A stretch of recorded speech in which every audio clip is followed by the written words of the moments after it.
infiniment d'avoir accepté notre invitation. C'est un plaisir.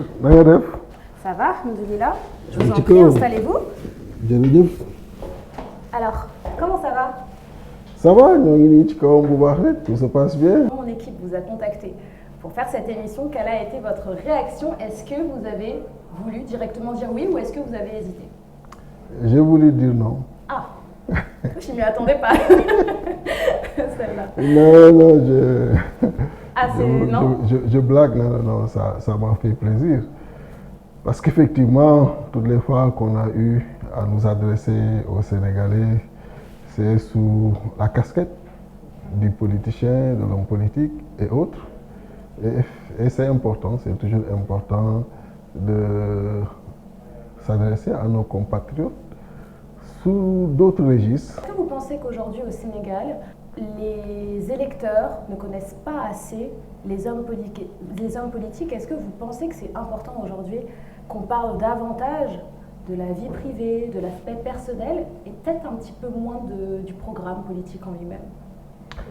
Je pense que c'est important parce que quand on est dirigeant d'un pays, quand on aspire à avoir des responsabilités étatiques, il est important que les populations qui doivent vous faire confiance, qu'elles connaissent davantage ces leaders, ces dirigeants, et il n'est pas dit que c'est seulement sous l'angle de l'expression politique, sous le registre politique seulement, que ces dirigeants-là doivent se faire découvrir. Il faudrait que d'autres facettes de leur vie soient connues du plus grand public, et c'est ça qui certainement fera le charme de Essence. Comment est-ce que vous vous sentez aujourd'hui? Très bien. Comme vous pouvez le voir. Oui, je le vois bien, justement. Les traits sont très détendus. Naturels, détendus, n'est-ce pas? Machallah. Voilà. Je me sens bien. Je ne vis jamais de pression, déjà. Ça, c'est connu. C'est mon caractère. C'est mon caractère civil et mon caractère militaire. Je ne vis pas de pression. J'assume et je fais face à toutes les situations. Vous avez évoqué le côté militaire, le côté opposant. On va y revenir. On va y revenir un peu plus tard, si vous le permettez. Là, j'aimerais qu'on remonte plusieurs années en arrière. On va dire, 40 ans en arrière, environ. J'aimerais qu'on parle de Déthié Fall, l'enfant Déthié Fall. Où est-ce que vous avez grandi?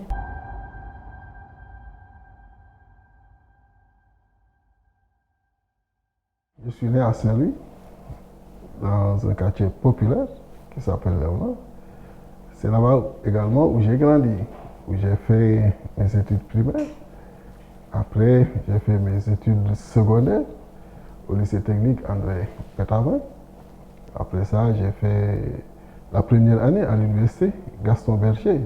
J'ai fait mathématiques appliquées et informatique avant d'aller à l'école polytechnique. Mais mon enfance, l'enfance, à 8 ans, 8 ans à 15 ans, pas terrible comme tu peux le penser. Ah non, moi j'ai aucun a priori. Pourquoi non, quelqu'un de calme. Non, c'est que comme quand on est opposant et que voilà, on voit un peu... Non, j'ai toujours été quelqu'un de calme, mais quelqu'un qui n'a jamais toléré l'injustice, même très jeune. Esprit de contradiction? L'esprit de contradiction a toujours existé, mais je veux dire, quand il s'agit d'une injustice, on s'est toujours rebellé, et des fois même, ça a amené les grands frères et autres à te redresser, voilà, parce qu'il ne fallait pas aller à certains excès. Rebeller contre mais les parents? Mais je veux dire, non pas contre les parents, mais je veux dire, une injustice partout où tu l'as subie, tu as cette tendance de vouloir la régler tout de suite. Vous savez, une famille vraiment africaine, au vrai sens du terme, est une belle famille. Tu sais, quand c'est un nombre important d'enfants, je touche du bois, ok, il y a cette complicité naturelle, cette humilité naturelle qui existe, et cette générosité, parce qu'il y a l'ouverture disponible pour tout le monde, et ça forge ce trait plus tard qui te suit d'être là pour tout le monde. Vous vous décrivez comme un enfant calme, mais qui en même temps, des fois, avait besoin d'être recadré par ses grands frères. Il n'y a pas une petite ambiguïté quelque part? Non, mais on peut être calme, mais quand tu es provoqué, des fois tu peux aller à des excès, c'est juste cela. Quel genre d'excès?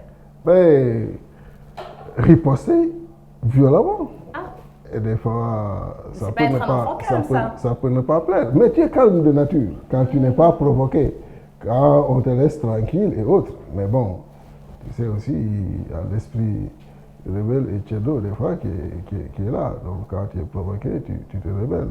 Mais c'est intéressant quand même de voir que pour vous, l'injustice, c'est quelque chose que vous ne tolérez absolument pas. Finalement, ce caractère d'opposant, vous l'avez depuis l'enfance. Oui, on peut dire. On peut dire. Si on fait le rapprochement, vous pouvez dire oui, que effectivement, depuis l'enfance, ce besoin d'éradiquer l'injustice, d'arrêter l'injustice a toujours existé. Et peut-être c'est ça qui a fait que depuis lors, je l'ai dit tout à l'heure, je suis dans l'opposition 20 ans déjà. Ce n'est pas... Ça fait beaucoup quand même. Et vous avez eu plusieurs fois l'opportunité de transhumer. Vous ne l'avez jamais fait. Non, je ne l'ai pas fait parce que l'engagement politique est basé sur des principes, sur une forte conviction et sur une idéologie. Je ne m'oppose pas contre quelqu'un parce que je ne suis pas à ses côtés. Je ne m'oppose pas à quelqu'un aussi parce que je cherche à être à ses côtés. Je m'oppose contre son projet, contre sa façon de faire, contre ses orientations. Et tant que cela ne change pas, il n'y a aucune raison de transhumer et de se renier. Vous vous décrivez comme quelqu'un d'intègre? Oui, je pense que je suis très intègre. En tout cas, ce sera beaucoup plus aisé de se rapprocher de ceux avec qui j'ai été en collaboration, soit professionnelle, politique ou autre, pour leur poser cette question et savoir l'opinion qu'ils ont sur moi sur ce registre. D'accord. Vous êtes diplômé, même très diplômé, ingénieur polytechnicien, master in business administration, donc master en business administratif, c'est ça, en quelques mots. Ceinture noire en management des projets complexes et stratégiques. Les études ont toujours été une priorité pour vous? J'aimais bien étudier, mais on était aussi dans un environnement qui nous contraignait à aller à l'école, à aller à l'université, parce que j'ai un père autodidacte, d'ailleurs, qui était maçon et qui par la suite, par la force du travail, est devenu chef d'entreprise, un grand chef d'entreprise connu à Saint-Louis, mais qui après nous a éduqués à aller à l'école, à aimer les études, et ses meilleurs amis étaient ceux qui faisaient les meilleurs résultats. C'était connu, pas seulement dans la famille, mais dans tout le quartier.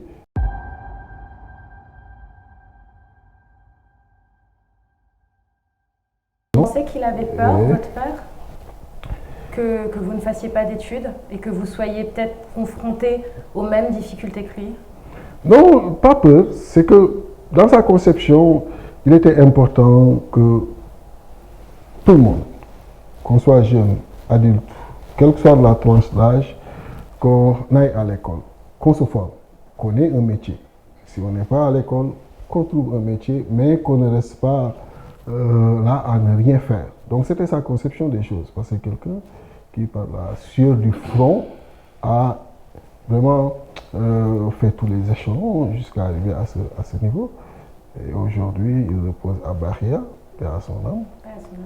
Mais c'est quelqu'un quand même qui tenait à voir tous ses enfants et tous ceux qui étaient dans le quartier, les voir occupés, soit par les études, soit par des métiers, mais il tenait vraiment, à travers l'environnement qu'il a créé, à ce qu'on soit utile à notre pays. Vous êtes fier d'avoir eu un père autodidacte qui s'est fait tout seul? Extrêmement fier, extrêmement fier. Ensuite, quelqu'un de très généreux, très connu à Saint-Louis, hein, je veux dire, par cette générosité légendaire.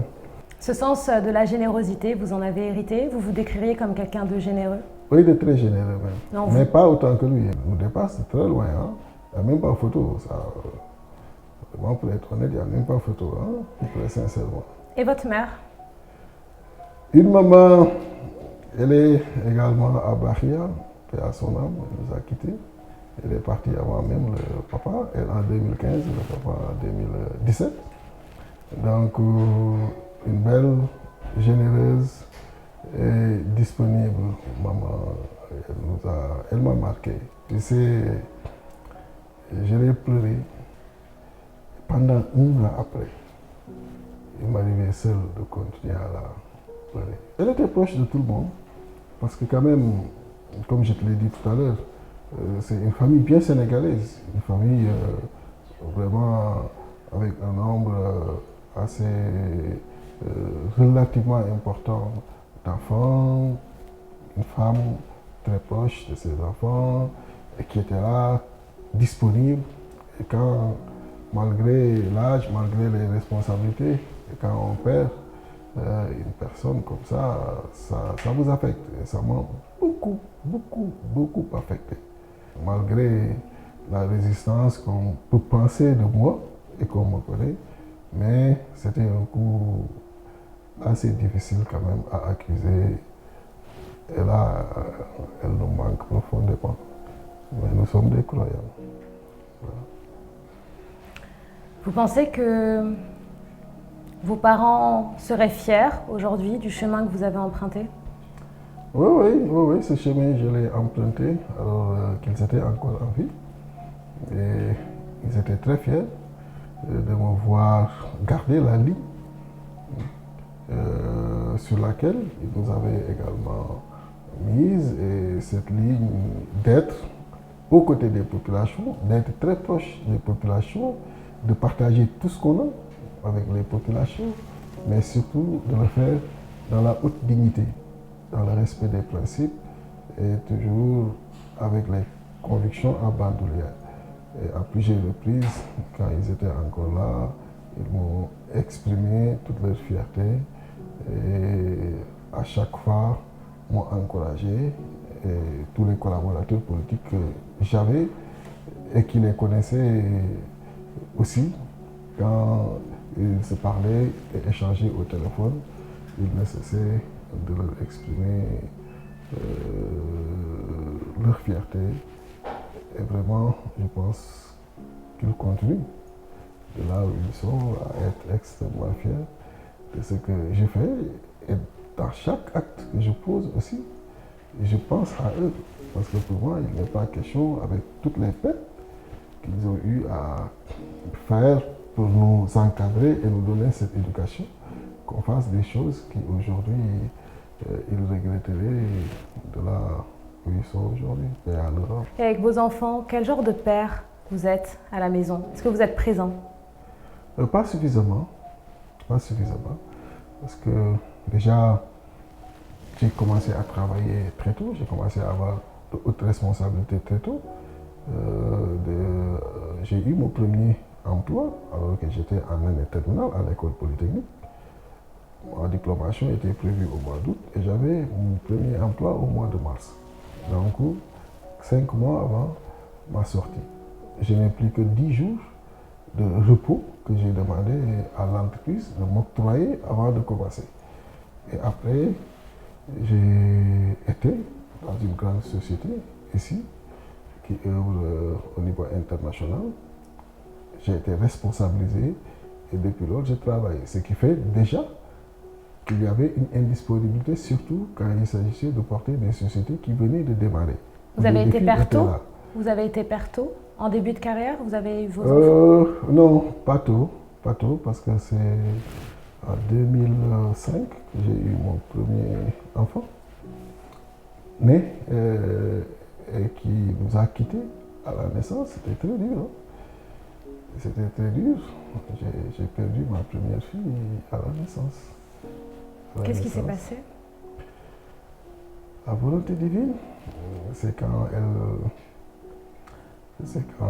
sa maman l'a couchée qu'elle est partie. Ce qui est assez extraordinaire, retiens bien ce que je te dis, pour te faire noter la puissance d'Allah. C'était en 2005, le 21 août. Ma première fille est partie à la naissance. 2 ans après, jour pour jour, le 21 août 2007, l'autre fille, qui est aujourd'hui l'aînée, est née. Wow. Extraordinaire, hein? Waouh. C'est extraordinaire, hein? On C'est peut parler de la extraordinaire. toute-puissance d'Allah. Et à chaque fois, quand je la chéris, je lui dis, toi là, tu n'es pas l'aîné, tu dois d'abord le savoir. Tu ne peux pas tout te permettre. Voilà. Ça a dû être très difficile pour vous et votre épouse. Oui, oui, c'était difficile. C'était difficile parce que c'était la première fois qu'on embrassa ce bonheur qui n'a été que très, très, très, très éphémère. Un bonheur qui s'est transformé aussitôt en une haute et profonde douleur.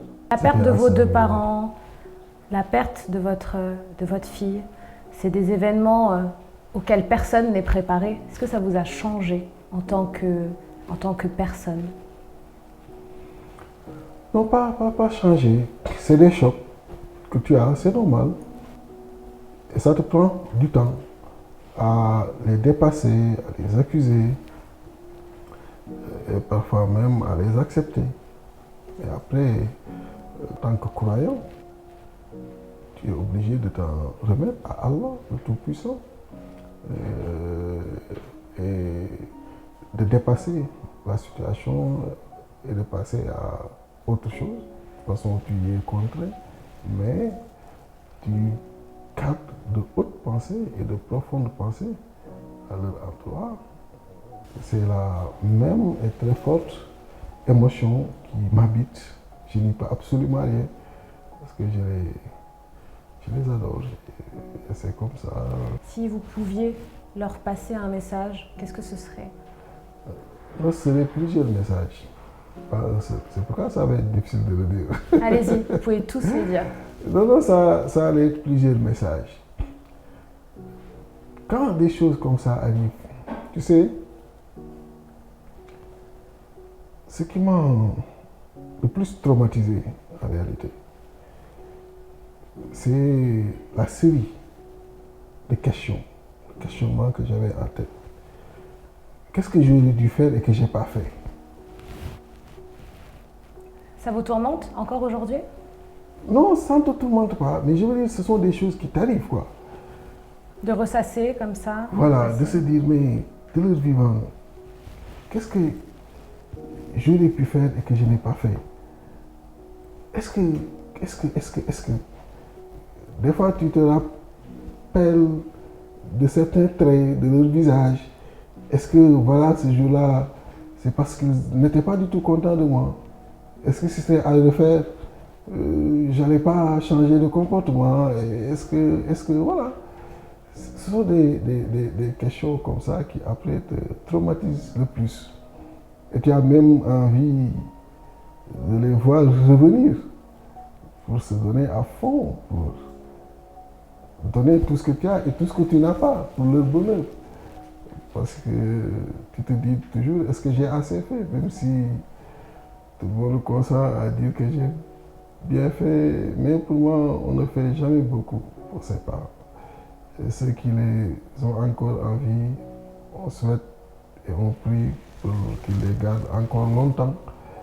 Et le conseil que je leur donne, c'est de tout faire pour eux et de n'avoir aucune limite pour eux.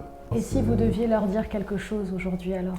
Juste une petite phrase, juste un Que petit je mot. les adore et je suis extrêmement fier de ce qu'ils ont fait pour nous.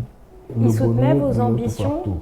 d'être peut-être un jour le prochain président du Sénégal. Est-ce que votre père y croyait à cette ambition, qui n'est pas des moindres d'ailleurs? Il m'a toujours appelé président. Depuis qu'il m'a vu, en tout cas dans la politique, il m'a toujours appelé président.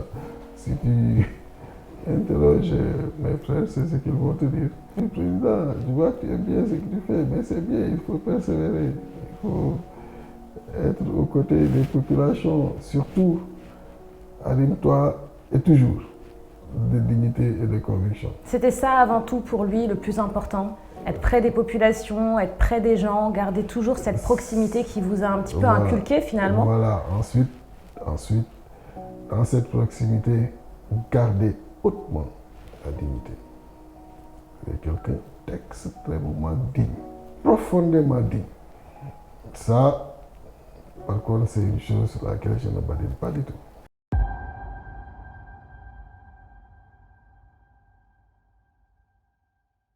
Et il y a un point qui m'intéresse. Tout à l'heure, vous avez évoqué que vous êtes un ancien militaire. Vous avez été formé en tant qu'officier de réserve à l'École nationale des officiers d'active de Thiès. Qu'est-ce qui vous a poussé à vous lancer dans cette voie? Bon, d'abord, il faut rappeler qu'en son temps, à l'école polytechnique, en année terminale, durant les vacances de 4e en 5e année, on faisait la formation militaire pour ceux qui le souhaitaient, pour justement être des réservistes. Et j'avais volontairement donc intégré l'école nationale des officiers d'actifs pour être formé militairement. Et une très bonne et grande formation qui m'a beaucoup marqué. Qui m'a beaucoup marqué, c'est le lieu. On va mettre des photos d'ailleurs que vous avez eu la générosité de nous partager. Tu me reconnais quand tu m'as acheté encore. Bah oui, alors on va les regarder ensemble quand même. Alors. J'étais plus mince, hein? Bah alors, oui, je vous reconnais. Tu me reconnais, hein? Oui, je vous reconnais, mais c'est vrai qu'il y a eu un petit changement de morphologie. Tu as quelle photo? Alors j'ai celle-là, avec le béret bleu. Ah oui. Très belle photo. Elle est très belle cette photo. Mais je l'ai dit un peu sourire quand même. Bah, j'imagine que l'école militaire, c'était pas forcément d'usage de sourire sur les photos officielles. C'est vraiment le lieu de rendre un vibrant hommage à nos officiers, sous-officiers, aux militaires des rangs et à tous ceux qui ont fait la formation militaire. C'est une formation qui n'est pas simple, qui est extrêmement dure. Mais à travers ce séjour, j'ai su quand même apprécier la qualité de cette formation et comprendre aujourd'hui pourquoi nous avons nos officiers qui pratiquement dirigent tous les contingents en Afrique et dans le monde parce qu'ils sont très bien formés et ils sont de très grands patriotes. Pour un jeune homme qui a souvent ce sentiment d'injustice et qui n'aime pas trop se réformer, l'armée, ça s'est passé normalement ou comme durant votre enfance ou votre adolescence, vous avez souvent été remis sur les rails? Non, là-bas. Là-bas, non? Non, tu obéis, obéis. Ah non, tu obéis, hein. Est-ce que ça vous a un petit peu apaisé du coup? Ça vous a un petit peu calmé ce côté Oui, ça te calme, bien sûr. Ça te calme. J'aimerais bien savoir un petit peu quand même comment ça se passe quand on est en formation militaire. Oh, Léa, comment on le dit? Avancez, avance. Il y a des secrets qu'on n'a pas le droit de dévoiler une fois qu'on finit? Une excellente formation, c'est ce que je peux te dire. Et vous avez dit qu'elle avait été difficile, éprouvante. C'est normal. Quand tu dois aujourd'hui te lever à 4 h du matin pour nous retourner donc à la résidence où on séjournait à Montfort, au plus tôt qu'à minuit, tu sais que c'est éprouvant. Alors, donc, mais c'est ça qui fait la différence de nos militaires et qui fait également qu'ils sont très respectés. Vous avez gardé contact avec certains Oui, j'ai gardé contact avec certains des élèves, avec les instructeurs. Et ils nous rendent très très fiers. Vraiment, je les rends un vibrant hommage. Je sais qu'ils ont participé à ma formation, le sérieux, l'organisation, la méthode, la rigueur, la persévérance, l'endurance et la capacité à travailler, à réfléchir sous pression. Et une belle formation. Mais maintenant, Léa avance. Dernière question en ce qui concerne l'armée. Dernière. Allez-y. Mais quand vous vous êtes engagé dans l'armée, vous aviez ambition de continuer dans l'armée ou vous saviez que ce serait juste pour un temps? Non, je n'avais pas l'ambition de continuer. C'était un temps. Donc, comme je l'ai dit tout à l'heure, à l'école polytechnique, c'était un choix. J'ai fait ce choix de faire cette formation et de retourner dans la vie civile en tant qu'ingénieur et d'aller exercer ma profession dans les entreprises privées.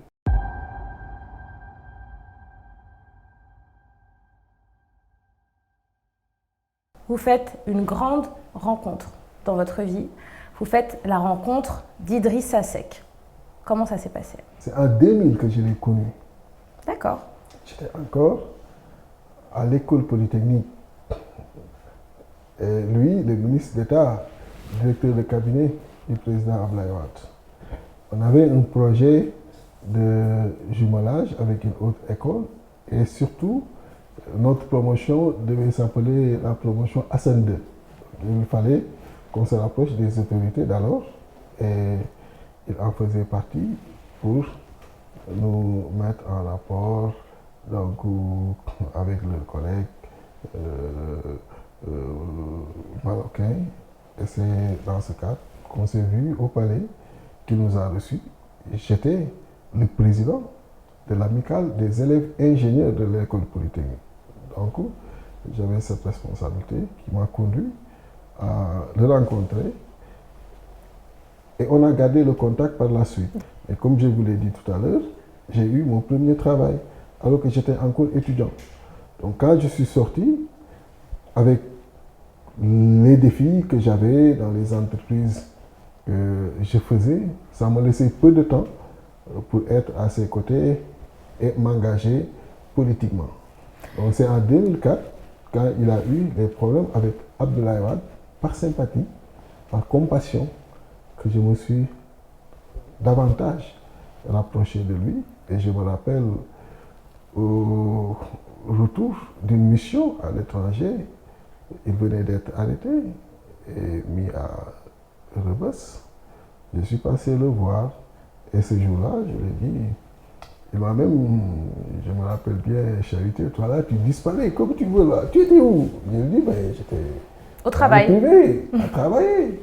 Mais je suis venu juste pour vous dire que désormais, comprenez que je vais partager cette épreuve avec vous, je vais vous soutenir. Donc c'est lui qui vous a donné envie de faire de la politique finalement? Dans un premier temps, voilà, par compassion, un homme que j'ai toujours respecté. Ce qui m'avait en son temps charmé, c'était l'attitude qu'il avait. Parce que quand on venait de le quitter, il nous avait laissé son mail, nous disant, faites-moi le compte-rendu de l'entretien et renvoyez-le-moi par mail.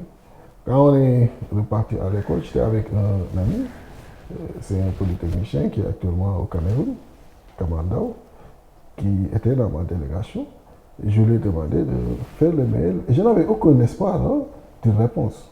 Moi, c'était un politicien de plus qu'on venait de voir, c'est tout. Et je suis parti faire autre chose. Mais à notre grande surprise, quand on a ouvert le mail le matin, il nous avait répondu. Il nous avait répondu tout en relevant ce qu'il nous avait dit et ce qu'on a mal formulé. Et donc c'est cette proximité. C'est cette, disons, proximité, tu peux l'appeler ainsi, mais cette réactivité plutôt, qui m'a amené après à garder le contact avec lui, parce qu'à travers ce geste, je le voyais se différencier des autres. Et par la suite, dans son salon au cabinet, sans pour être présent sur certains aspects, on échangeait. Mais quand j'ai été appelé à avoir d'autres responsabilités dans le privé, très sincèrement, j'avais plus le temps. J'étais plus dans le défi de faire avancer ce qui m'était confié. Et c'est ça qui m'a isolé pendant longtemps de lui. Et je ne suis revenu que lorsqu'il a eu des problèmes avec le président Abdoulaye Wade pour me solidariser, pour lui présenter ma disponibilité, pour compatir. Et c'est de là que mon engagement politique a commencé. Donc, quand il était au pouvoir, entre 2000 et 2004, je l'ai connu jusqu'à il venait d'arriver. Mais quand il l'exerçait, je l'ai quitté. J'étais dans le privé. C'est quand il a quitté en 2004 que je suis venu à ses côtés. Jusqu'en 2020, 16 ans d'opposition pure et dure. Quand il est retourné au pouvoir, je l'ai encore quitté et j'ai continué dans l'opposition. Donc, ma collaboration à ses côtés, c'était entre 2004 et 2020, au moment où il n'était plus au pouvoir. Pour dire un peu que c'est la conviction, la sympathie qui a fait que j'ai été à ses côtés. Mais on a cheminé pendant 16 ans Voilà. C'était un ami, un membre de la famille? Comment est-ce que vous qualifiez cette relation à l'époque? Oui, une relation très bonne et très stable. D'ailleurs, vous ne m'avez jamais vu, depuis que je l'ai quitté, le critiquer. Parce que ce que je n'ai pas pu pour Macky, je ne le peux pas non plus. Ce que je n'ai pas pu, en tout cas pour Macky ou contre Macky, je ne le peux pas non plus contre Idrissa. Ce que je n'ai pas pu, c'est de critiquer le président Macky pendant 8 ans, de 2012 à 2020, et de devoir, à l'Assemblée nationale, parce qu'on venait de le rejoindre, dire maintenant que tout allait bien, dire le contraire. Je ne pouvais pas. Ça correspond à vos valeurs d'intégrité et de dignité dont on parlait tout à l'heure? Je ne pouvais pas. Donc, c'est la même chose que je ne peux pas également contribuer ça. Je ne peux pas dire tout le bien, beaucoup de bien pour lui à son endroit pendant 16 ans et le quitter et dire le contraire. C'est quelque chose de cohérence, aussi simple que ça. Je ne peux pas être hypocrite. Donc, mais quand il s'agit d'exprimer une position forte, de la manière la plus diplomatique et la plus ferme, je l'exprime et je connais mon chemin. Parce que je n'ai pas peur d'être seul. Dans ce que je juge vérité en moi, je n'ai pas peur d'être seul. Je n'ai pas peur de recommencer, de repartir à zéro. Mais que j'ai toujours donc la conscience tranquille dans ce que je fais. C'est pourquoi quand il s'est agi justement d'avoir ce différent, de le marquer, je l'ai marqué sans heurts, sans blesser, sans être là comme d'habitude à critiquer la personne à tout va. Il fallait marquer la rupture de la manière la plus nette. Et je l'ai marqué et j'ai poursuivi mon chemin dans l'opposition, dans Yewwi Askan Wi, jusqu'à devenir le mandataire national et aujourd'hui en tant que candidat porté par le PRP et porté par la coalition Déthié Fall 2024. Donc, j'ai du respect pour lui, mais quand il fallait dire non, je l'ai dit. Vous avez été déçu par la fin de cette amitié entre vous? Non, pas déçu. Pas déçu, surpris. C'est tout. Et en un moment, on est au carrefour de la prise de responsabilité. Chacun prend ses responsabilités suivant la trajectoire qu'il veut poursuivre par la suite. Et crois-moi, à ce carrefour-là, je n'ai jamais manqué mon rendez-vous. Hein. Aujourd'hui, sur ce plateau, vous pouvez m'assurer que si demain vous n'êtes pas élu président du Sénégal, vous ne transhumerez jamais. Il faudrait prier sur ce plateau que je sois le prochain président de la République du Sénégal. Vous vous sentez près du but? Je vous sens très confiant. C'est le compétiteur, c'est normal. Très très confiant. Je n'aborde jamais les choses avec le sentiment d'un échec. Je les aborde toujours avec le sentiment d'une victoire. Et je sais que s'il ne s'agit de faits d'armes, comme on le dit le plus souvent dans le jargon militaire, dans mes rapports avec les préoccupations des Sénégalais, dans mes rapports avec eux tout court, dans la défense des libertés de la démocratie, dans la préparation psychologique, professionnelle, intellectuelle, rien ne doit empêcher les Sénégalais à me faire confiance.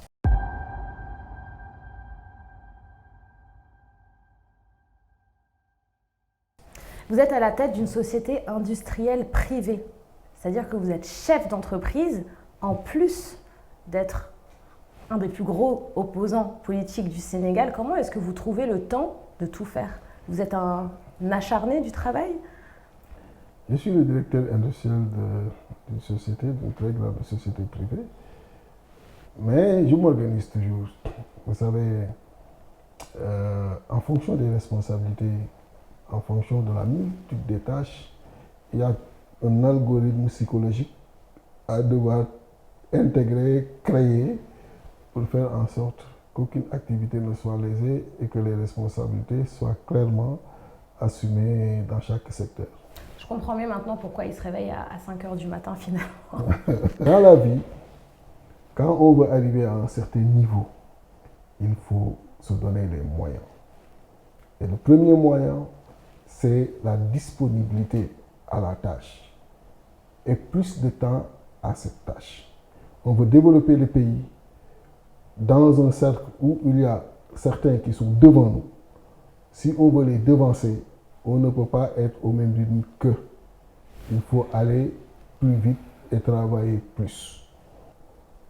Imagine que tu dois dormir tous les jours plus de 12 heures de temps ou 10 heures de temps sur 24 heures. Ça réduire le champ des possibles finalement. Combien de choses tu vas rater pour toi et pour ton pays. Donc il faut travailler, faire son temps et partir. On n'est pas là éternellement.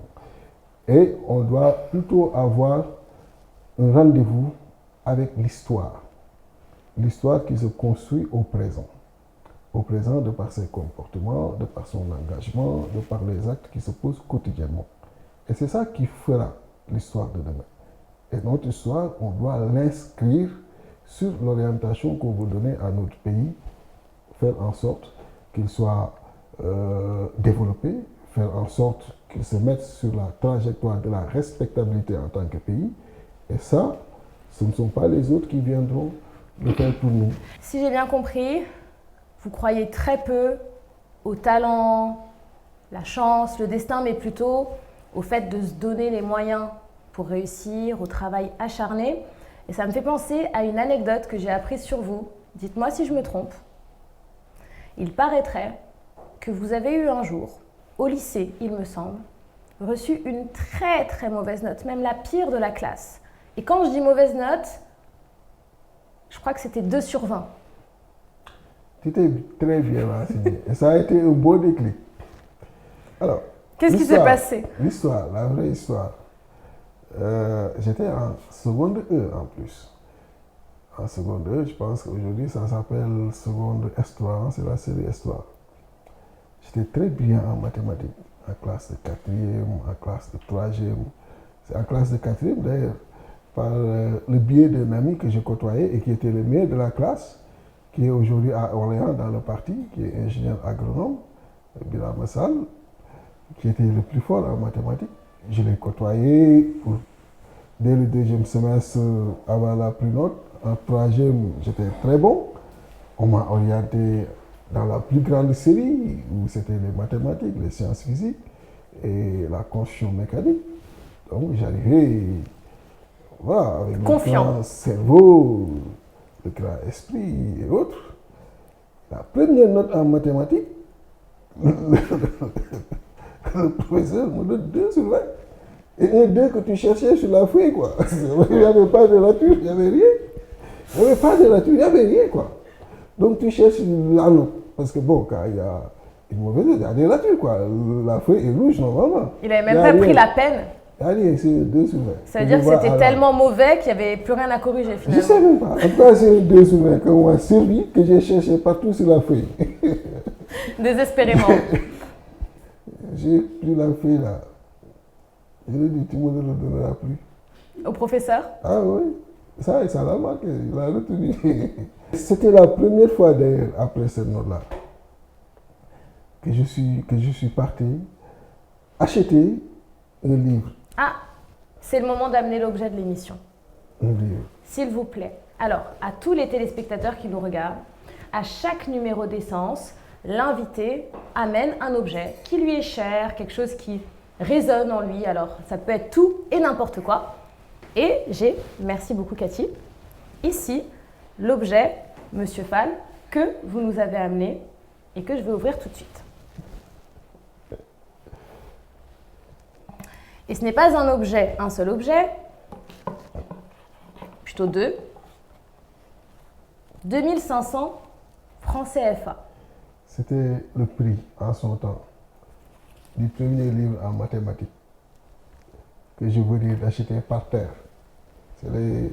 Quand tu vas à Saint-Louis, en fait, quand tu prends le pont Ferret, le 2e pont, devant, il y a quelqu'un qui par terre vendait des livres de mathématiques et autres. Je suis parti. J'ai pris 2500, j'ai acheté un livre de mathématiques. Il n'allait plus me donner 2. Ah oui, non. D'autant plus que l'anecdote, c'est que quand j'étais orienté donc, à cette série, la série E, mon père On disait que oui, il faut changer de série, il faut aller dans une autre série là. On dit que c'est très difficile, il y a peu qui réussissent là-bas et autres là. Et comme j'aime des fois défier et un peu pousser mes limites, je dis non, ne vous en faites pas. Ça va le Non, faire. je vais réussir, ça va le faire. Il dit, mais là-bas, il paraît qu'il y a un seul qui, lors de l'examen, lors du bac, le réussit et tous les autres ont dit néant. Donc il faut aller ailleurs. Il dit non, papa, non, laisse. S'il y a une seule personne là qui va réussir, C'est moi. je vous le dis, ce sera moi. Tu dis ça 3 mois après, on te donne 15 sur 20. C'était mal parti. Tu me dis comment je vais retourner. Mais c'était la première fois que je partais, j'ai acheté un livre de mathématiques. Et je me suis mis.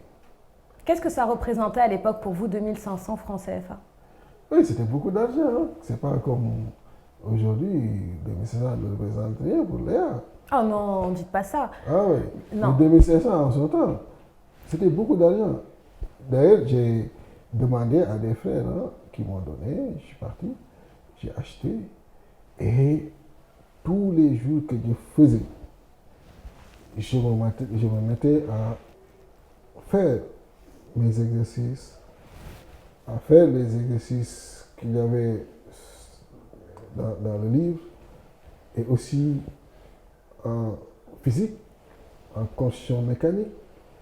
Vraiment, j'ai passé après mon temps à relever ces défis vis-à-vis du professeur à qui j'avais dit que ce sera la dernière fois que tu me donneras ce nom, mais aussi à la honte que je pouvais avoir devant mon père si, malgré l'interdiction, en fait, malgré le conseil qu'il m'avait donné, je résiste pour rester dans cette série. Et qu'est-ce qui vous a le plus motivé à ce moment-là à vous rattraper? Est-ce que c'est d'Étiéphal, je n'ai pas réussi à avoir la note que je voulais, ou la déception de votre père que vous pensiez à ce moment-là décevoir? Les deux. Il n'y en a pas l'un qui l'a emporté? Les deux. Au même niveau? Les deux. Alors l'examen qui a suivi, qu'est-ce que ça a donné? Le professeur était fier de moi. Racontez-moi un petit peu racontez-moi cette scène, comment ça s'est passé? J'ai quitté 2 sur 20. Vous saviez déjà que vous alliez avoir une bonne note suite à cette... J'ai quitté 2 sur 20 pour aller à 16 sur 20.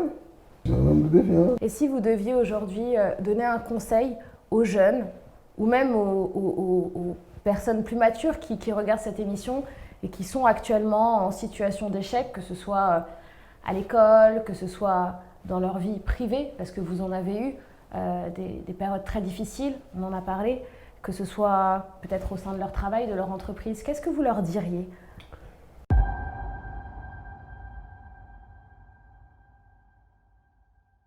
La vie, ce n'est pas une linéarité, pour parler mathématiquement. Elle peut se présenter en dents de scie. Mais comprendre tout de suite que quel que soit le niveau où on se trouve, il y a toujours possibilité d'aller de l'avant. Ne pas perdre espoir, ne pas se décourager et continuer à travailler. Et c'est fondamental. Et à tous ces jeunes qui nous regardent, est-ce que vous pouvez leur parler directement, leur lancer un message de manière personnelle? Oui, message affection, message estime, message encouragement, message gëm sa bopp, message xam ni ci àdduna dara yombul mais it dara jafewul. Fexe ba tous les jours ngay réfléchir ci nan ngay jógee benn niveau dem beneen niveau, mais surtout fexe aussi tous les jours nga xam ni ñuy présenter des fois mbir yi mën na bañ demee noonu, c'est-à-dire que mën nga gis un Déthié ñu koy présenter comme lépp dafa mos a jaar yoon, lépp dafa mos a baax, ça n'existe pas. Adduna moom dans de si la des fois mu baax tey des fois lu baax suba, mais li ëpp solo rek bu baaxul aussi nga xam ni yàlla la, et puis liggéey pour mu baaxaat, bu baaxee aussi nga bañ ka ndamoo xam ni aussi yàlla la, et puis circuler avancer quoi, comme je le dis.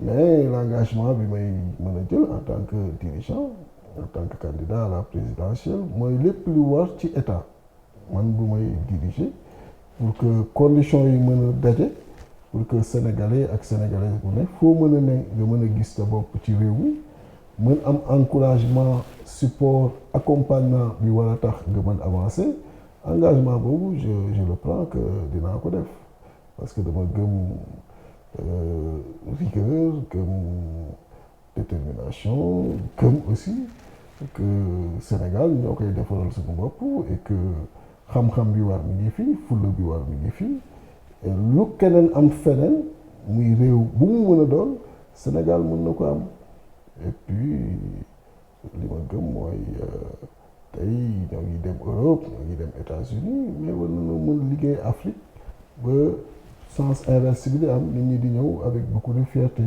ici yàlla nag bàyyiwuñu parce que réew boo demee ba sa géej ëpp sa suuf réew boo demee ba am naaj bu doy am pétrole gaz am zircon am lépp loo mën a ñaan yàlla réew am ko te amoo ko yàlla defal la ko ci sa biir réew kon li des mooy fexe ba loolu fa ne ñu exploité que ni mu waree mu mën a profiter tout le monde ba ñu profiter benn minorité au détriment des autres et donc l'engagement que je prends mooy bu ma yàlla falee moom du ay benn minorité rek ñooy téye ci mbir yi ñeneen ñi nekk di souffrir ku nekk la la war dina yegg si ci yow te ku deful ci li nga xam ne ñëpp ñoo ko moom la ca war aussi ñun daanu yegg si ci yow.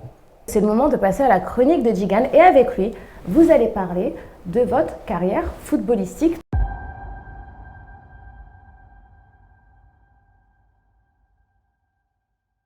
Est-ce que vous pourriez nous parler un peu de votre vie associative, de votre vie sportive? Il semblerait que vous soyez un très bon très bon footballeur, que vous êtes un très bon dribbleur. J'aimerais savoir quel est votre poste de prédilection auquel vous jouiez par exemple? Bon, je ne suis pas Sadio Mané. Vous n'êtes pas Sadio Mané. Non, franchement. Mais vous n'êtes pas loin de soi. Il a un talent largement supérieur au mien. Mais j'étais pas mal au football. J'étais le capitaine de l'équipe AS Léona, de la AS Léona de Saint-Louis. J'étais pendant 5 ans le capitaine d'équipe. Et on a remporté à 2 reprises la finale zonale, la finale de la zone 4, en 1997 et 1999. En tant que capitaine d'équipe, j'ai soulevé à 2 reprises la coupe de la zone. Et j'étais un bon milieu défensif et parfois j'alternais pour être un milieu offensif. Voilà, et donc par moment il m'arrive de prendre le ballon et de jongler un peu pour me rappeler de ces grands et bons moments. Les vacances, on était tous ensemble à Saint-Louis, on jouait au Navetan, c'est le cas toujours, dans toutes les villes. La jeunesse aime bien le sport et je suis passé par là aussi. Vous êtes toujours resté un grand sportif? Pas un grand sportif. J'aurais bien aimé, mais avec toutes les activités, les charges et autres, ça ne te laisse pas suffisamment de temps pour s'adonner au sport tel que tu l'aurais voulu. Mais quand même, j'aime bien le football. Je le suis de moins en moins, parce que comme je l'ai dit tout à l'heure, on est dans beaucoup de choses. Mais j'aime très bien le football et tous ceux qui me connaissent le savent également. Donc, ce qui veut dire que nous aurons un président qui mettra également l'accent sur le sport. Évidemment. Parfait. On ne peut pas parler de développement sans parler de sport. Parfait. Il faut nécessairement avoir une population en très bonne santé, très disponible. Et c'est nécessairement par le sport et par autre chose qu'on pourra justement discuter. Pour terminer, si vous aviez un message à transmettre aux Lions, au staff, mais également aux supporters sénégalais, suite à... Un message d'encouragement. Ce n'est pas une fatalité de perdre. Ce n'est pas une fatalité d'échouer. Il faut d'abord qu'on le comprenne.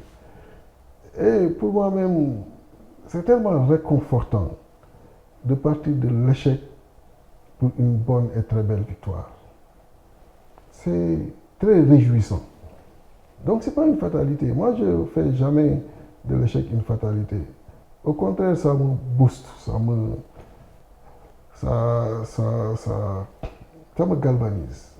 Et ça me donne vraiment un nouveau départ, un nouvel élan. Et aujourd'hui, ils ont fait ce qu'ils ont pu.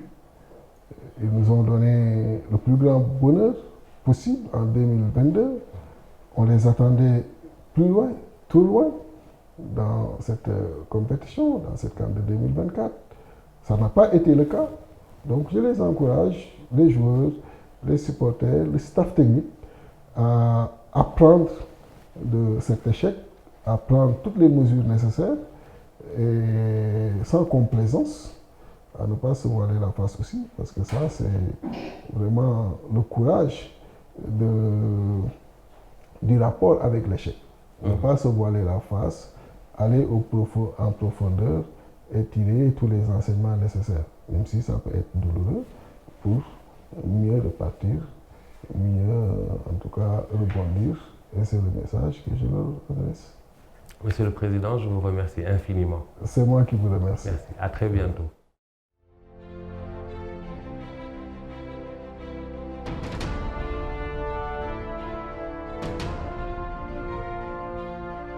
Monsieur Fall, merci infiniment d'avoir été notre invité. Vous avez été le premier à participer à cette émission.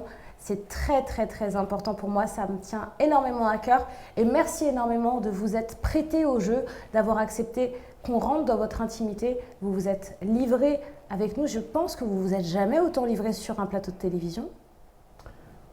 Oui, c'est la première fois, j'avoue, que je parle beaucoup plus d'autres choses que de la politique. Et mais de sujets en plus très intimes. Très intimes. Et vraiment, c'est une belle émission. Je pense qu'il faut que les Sénégalais nous voient et nous découvrent dans notre facette naturelle.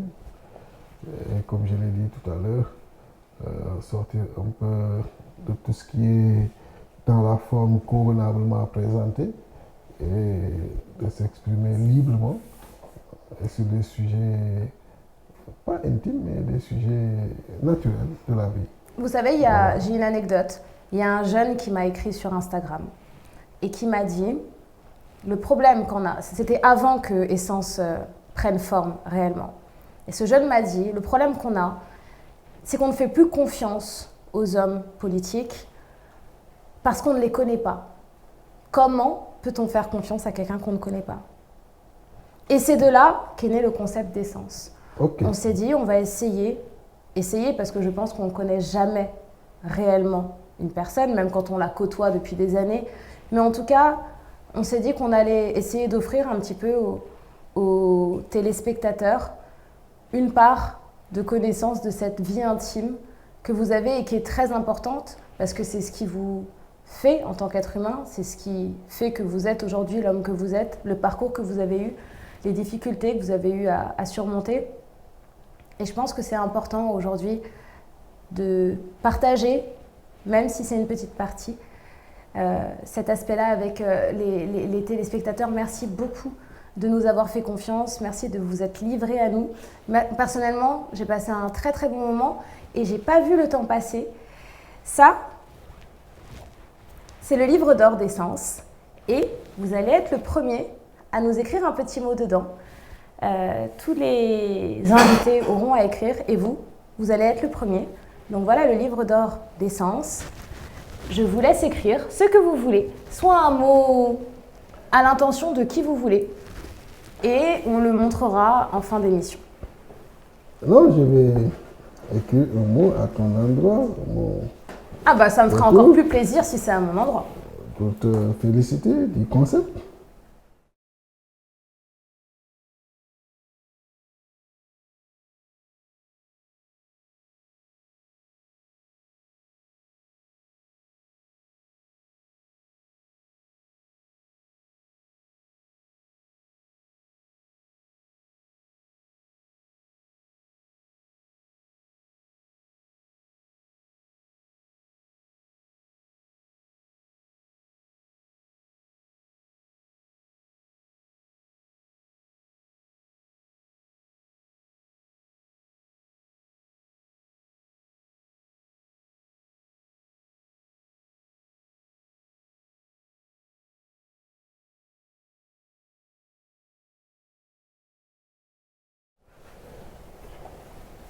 So, Je vous remercie beaucoup, Monsieur Fall. C'est la fin de cette émission. Merci de l'avoir suivi jusqu'au bout. Je vous donne rendez-vous dans quelques jours pour un nouveau numéro d'Essence. Restez connectés. Essence, là où les vraies histoires commencent.